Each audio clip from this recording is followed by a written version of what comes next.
Dear thrill seekers and the curious, to the realm where the ordinary meets the eerie. Join us as we take a road trip out to sunny California for this next tale if you dare.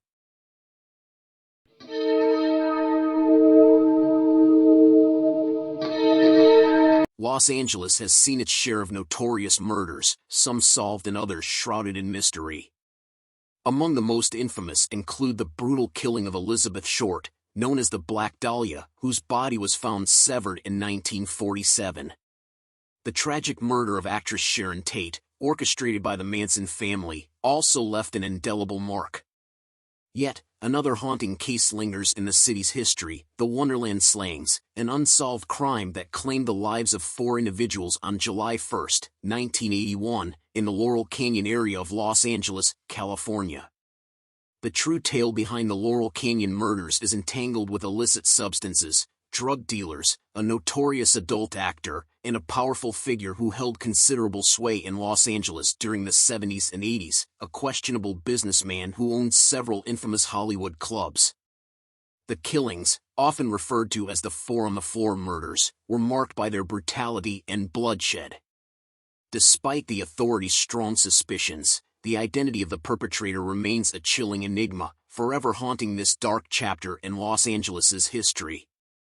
At approximately 3 a.m. on July 1, 1981, a gang of armed men wielding lead pipes infiltrated 8763 Wonderland Avenue, a well-known drug den in Los Angeles, California. Inside the townhouse that fateful morning were 5 individuals, collectively known as the Wonderland Gang. Among them were Ronald Lanius, the leader of this drug-affiliated group, his spouse Susan, Billy Dave Arale's partner Joy Miller, and their associate Barbara Richardson.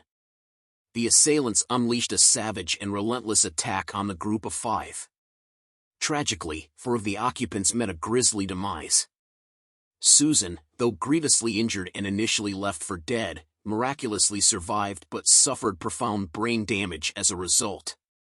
Richardson's lifeless body was discovered in the living room, next to the couch where she had been sleeping. Miller and Dave Arale's remains were found in one of the bedrooms, while Lanius and his wife occupied another. Dave Arale's lifeless form was discovered in an upright position, leaning against the TV stand. The townhouse bore witness to a horrifying bloodbath, with hammers and metal pipes serving as the gruesome instruments of death. At approximately 3 a.m. on July 1, 1981, a gang of armed men wielding lead pipes infiltrated 8763 Wonderland Avenue, a well-known drug den in Los Angeles, California. Inside the townhouse that fateful morning were 5 individuals, collectively known as the Wonderland Gang.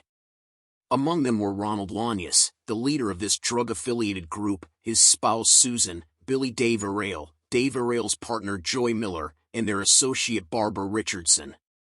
The assailants unleashed a savage and relentless attack on the group of 5.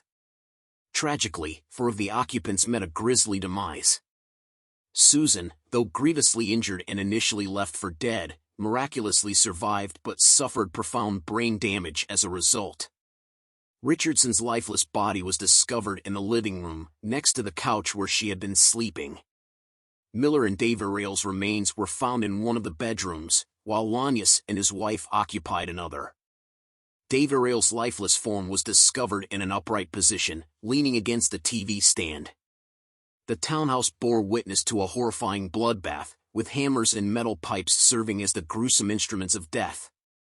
Upon their arrival at the Wonderland residence, law enforcement officers were met with a grisly and shocking crime scene, drenched in blood. The sheer brutality of the scene left them stunned. In a chilling parallel, investigators drew comparisons between the Wonderland murder house and the infamous Tate/La Bianca murders perpetrated by the notorious Manson family. Recognizing the significance of this case, the police made an unprecedented decision to document the crime scene by filming it. They meticulously recorded each body as they were discovered. This marked a groundbreaking moment in legal history, as it was the first instance where video footage was employed as evidence in a criminal court case. The Wonderland Gang had a notorious reputation as drug dealers, frequently engaging in robberies to sustain their drug dependencies. At the helm of this operation was Ronald Lanius, a figure with an extensive criminal record. In 1974, Lanius was linked to a gruesome murder involving a drug informant. However, he managed to evade prosecution for this crime when a crucial witness died during a police shootout. A law enforcement officer once described Lanius as one of the most unfeeling individuals he has ever encountered. It's believed that adult film star John Holmes played a significant role in the Wonderland Murders. Holmes, renowned as one of the most prolific porn actors in history, had starred in over 500 films during the 1970s and was earning as much as $3,000 per day at his peak. However, by 1980, he had fallen into the grip of a severe crack cocaine addiction, rendering him jobless and unable to continue his film career. According to prosecutor Ron Cohn, Holmes became involved in drug distribution for the Wonderland Gang, primarily to support his own drug habit. When not working for the group, he frequently frequented their residence in a bid to obtain drugs without charge. By June 1981, Holmes had allegedly amassed a significant debt due to his drug addiction and had resorted to embezzling funds, which actually belonged to the Wonderland Gang, to feed his habit. When the gang discovered Holmes's theft, they reportedly confiscated his keys to the Wonderland house, assaulted him, and threatened his life unless he rectified the situation.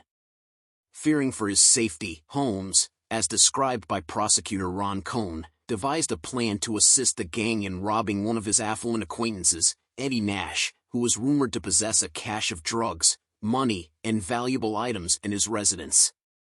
Holmes was accused of sketching a layout of his friend's house, providing the Wonderland Gang with directions to locate the valuables.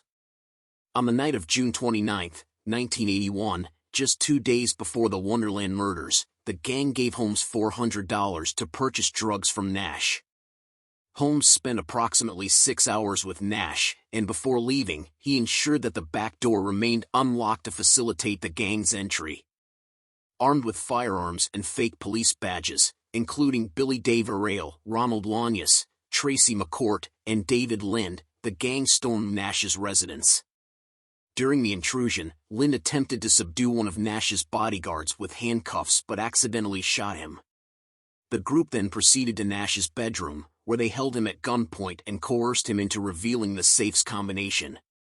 They plundered jewelry, drugs, firearms, and over $100,000 in cash from Nash's safe. Nash swiftly deduced Holmes's involvement in the robbery and, within 48 hours, Nash's heavily injured bodyguard, Gregory Dials, brought Holmes to Nash's residence.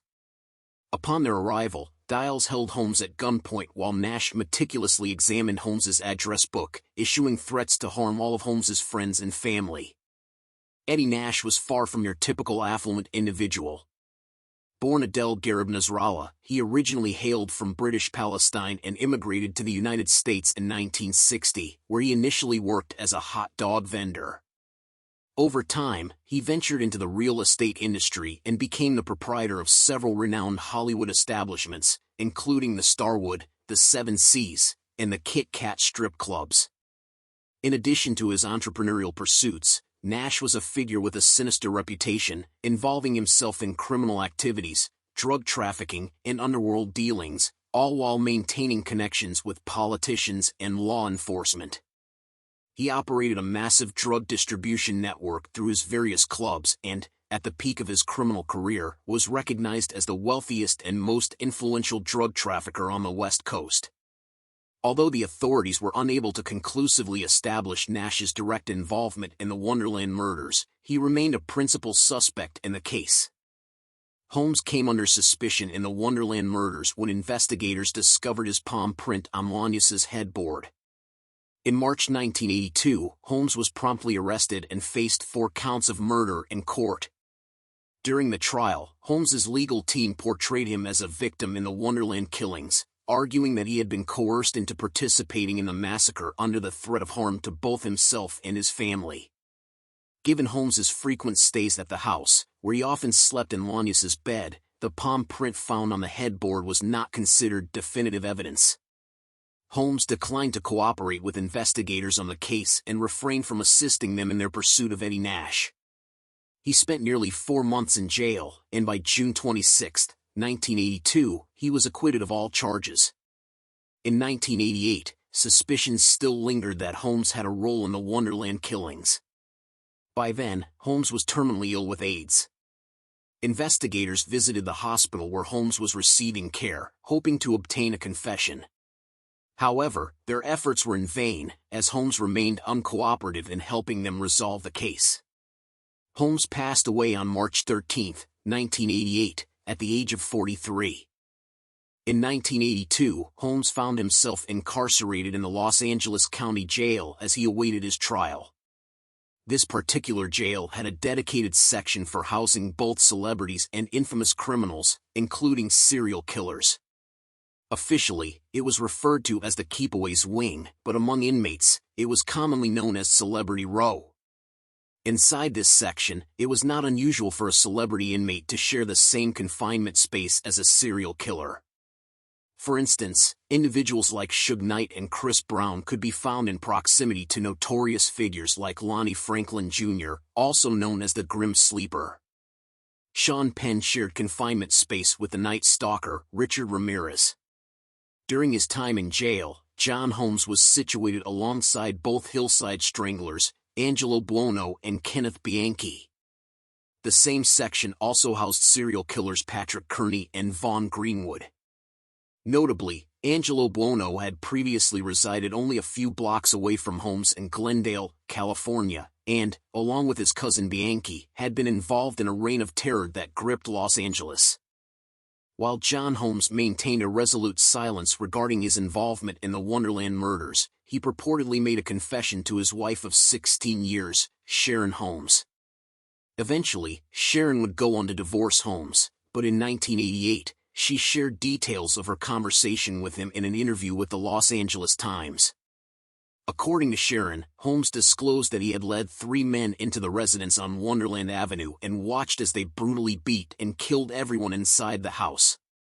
When Sharon pressed him about why he didn't intervene to help the victims, some of whom he considered friends, Holmes callously replied, "They were dirt." Dawn Schiller, Holmes' girlfriend during the time of the Wonderland murders, later corroborated Sharon's account.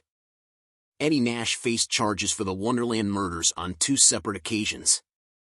In 1991, he stood trial for these heinous crimes, but the trial concluded with a hung jury, with 11 jurors favoring acquittal and 1 young woman suspected of having received a $50,000 bribe from Nash to secure the verdict in his favor.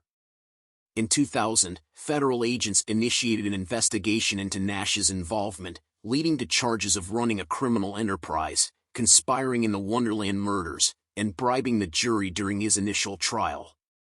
By this time, Nash was 71 years old and in deteriorating health, suffering from emphysema and tuberculosis. His bail hearing was postponed to accommodate his hospitalization. Ultimately, in 2011, Nash agreed to a plea bargain in which he pled guilty to running a criminal enterprise, money laundering, and jury tampering. He vehemently denied any direct involvement in the Wonderland killings, maintaining that his only connection was sending individuals to the house to retrieve his stolen property. As part of his sentence, he received a 3-year prison term with credit for time already served, spending just 1 additional year in federal prison. Additionally, he was ordered to pay a $250,000 fine. As we draw the curtains on yet another chilling journey into the depths of the unknown, I want to extend my gratitude to all you brave souls who joined us on this expedition. Remember, the world is a tapestry woven with threads of mystery, and we're here to unravel its darkest secrets. But our quest for the enigmatic doesn't end here. So, if you hunger for more tales that send shivers down your spine, artifacts that defy explanation, and the eerie embrace of the unexplained, don't forget to hit that subscribe button and ring that bell. You'll be the first to know when we unearth our next chilling chronicle. Until then, stay curious, stay cautious, and never stop exploring the realms of the macabre and the miraculous. Signing off from Creepy Tales and Curiosities. Remember, the night may be dark, but there's always a story waiting to be uncovered. Good night, and pleasant nightmares.